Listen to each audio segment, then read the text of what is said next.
Sabe, toda grande virada, toda revolução intelectual, ela começa com um desafio, né?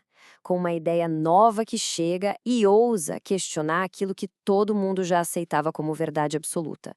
E hoje a gente vai mergulhar em um momento exatamente assim: o nascimento de uma psicologia que é de fato a cara do Brasil. Pois é, como é que nasce uma revolução científica? Essa é a grande pergunta. Porque, olha, não é algo que acontece assim, da noite para o dia. É um processo. Envolve pessoas, acontecimentos e, principalmente, uma necessidade gigante de ter novas respostas. E a história da psicologia social aqui no Brasil é um caso de estudo perfeito sobre isso. Então, vamos lá entender como essa história se desenrolou. Para começar, a gente precisa voltar um pouquinho no tempo. Pensa aí, início dos anos 80. O Brasil estava vivendo um período super complexo, cheio de transformações.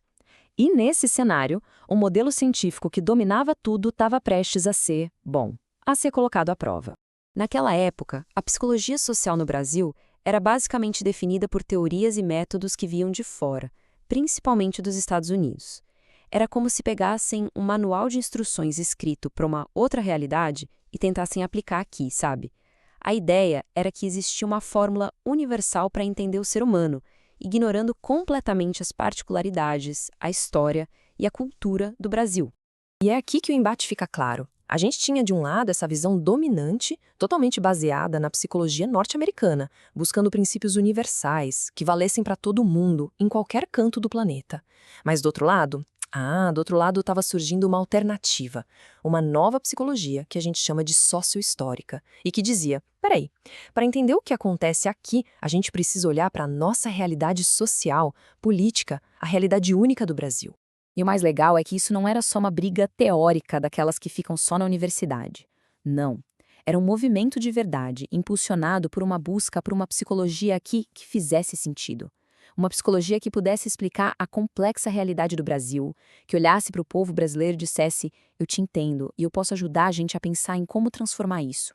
Só que um movimento assim, para ganhar força, precisa de um lugar para se organizar, para crescer. Precisava de um catalisador. E esse catalisador da mudança foi a fundação da Abrapso. E esse momento tem nome e data. Foi em 10 de julho de 1980.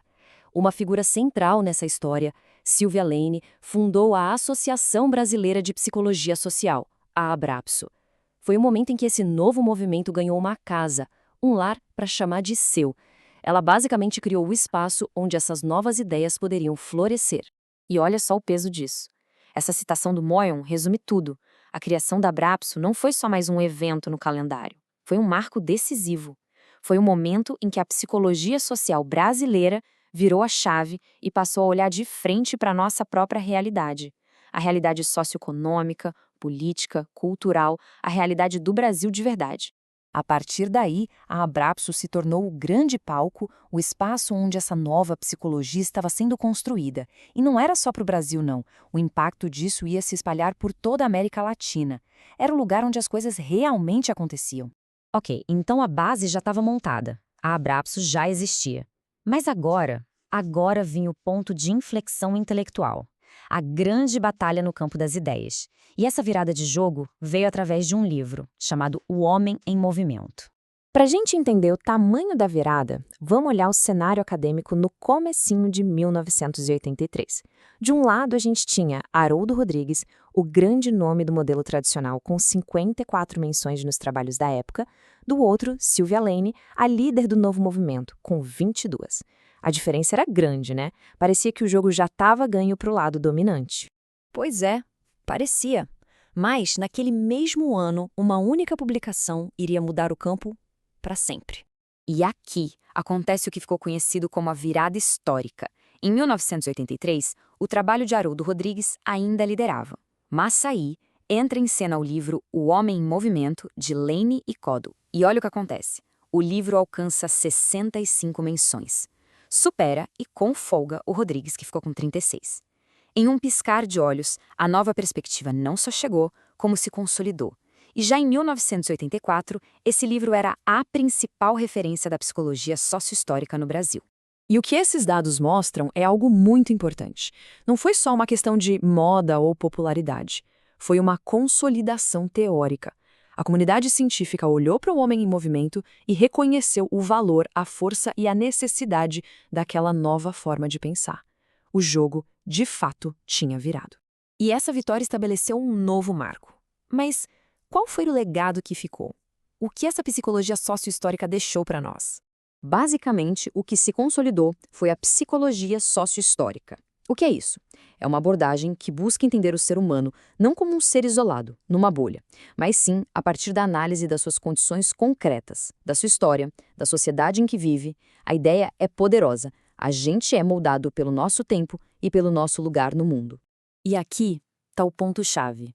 O trabalho da Sylvia Lane e de todo esse grupo não foi só para criticar o modelo que vinha de fora. Foi para construir. Pela primeira vez, existia uma alternativa de verdade à psicologia social norte-americana. Uma alternativa sólida, bem fundamentada e, o mais importante, brasileira. Então, o que nasceu ali foi muito mais que uma teoria. Foi um novo paradigma, uma nova forma de enxergar e de fazer psicologia. Uma psicologia que finalmente parou de olhar para fora e começou a olhar para dentro, para nossa realidade, para a vida como ela é aqui no Brasil. Essa história toda da psicologia social brasileira é um lembrete poderoso da importância de questionar os modelos que dominam o pensamento. E isso nos deixa com uma provocação para hoje, né? Quais são as realidades complexas que as ciências de hoje, talvez por estarem presas a seus próprios paradigmas, ainda não estão conseguindo enxergar?